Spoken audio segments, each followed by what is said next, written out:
Right now at 10, rounds of rain and lightning strikes in a local neighborhood. We'll tell you what you can expect for the weekend. Plus, an off-duty police officer charged with murder. Our city is, absolutely horrified by the events that took place on Wednesday morning. Tonight, the other times this officer has been investigated. And remembering rapper DMX. What you see is what you get. What we're learning about new music just released as the tributes continue to pour in. The news at 10 starts right now.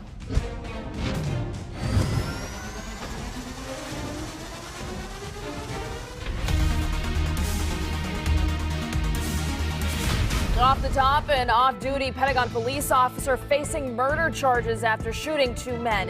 It happened early Wednesday morning in the parking lot of the Tacoma Overlook condominium. Officer David Dixon claimed the victims were breaking into cars, so he opened fire, killing Dominique Williams and James Johnson. And today, the Tacoma Park Police Chief announced the victims were doing that, but all of Dixon's claims don't line up.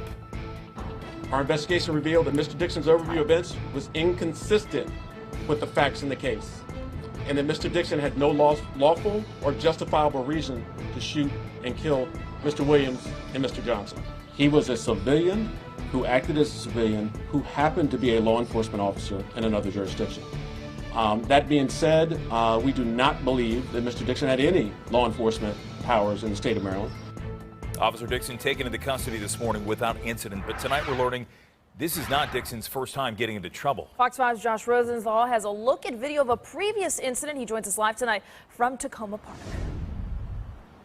Yeah, Marina, Jim, charges have now been filed, but a lot of questions remain regarding the incident that took place here on Wednesday and those others as well. This is where it happened, at the Tacoma Overlook condominiums early Wednesday morning.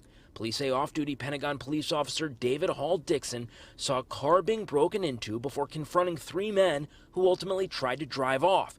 That's when court documents say Dixon opened fire, killing Dominique Williams and James Johnson, who authorities say were shot in the back. We're just, as a family, really struggling with this, trying to put logic around why he was taken away from us. This isn't the first time Dixon, again a police officer, has been investigated. This video is from May of 2020. It happened inside the same building when authorities say a woman believed to be in a mental crisis wandered in. Dixon would later tell police she swung something at him, but they say he didn't tell him about using a shotgun to get her to leave. Dixon was not charged with the crime back then, but now that this video has come to light, police say he will be. One other incident occurred in D.C. last July. According to this police report, Dixon was in traffic when someone approached his car and threatened him with a hatchet. The report says Dixon then pulled his service weapon and the other person retreated. Neither man was charged. Our city is, absolutely horrified by the events that took place on Wednesday morning. As for the incident that occurred Wednesday morning, Tacoma Park Mayor Kate Stewart said a lot of people now feel relieved that charges have been filed. This is a traumatic event that our community has gone through, and particularly for the people who live right there. So we need to really make sure that they have what they need from our community. The third person who police say Dixon fired at on Wednesday was not hurt. Guys.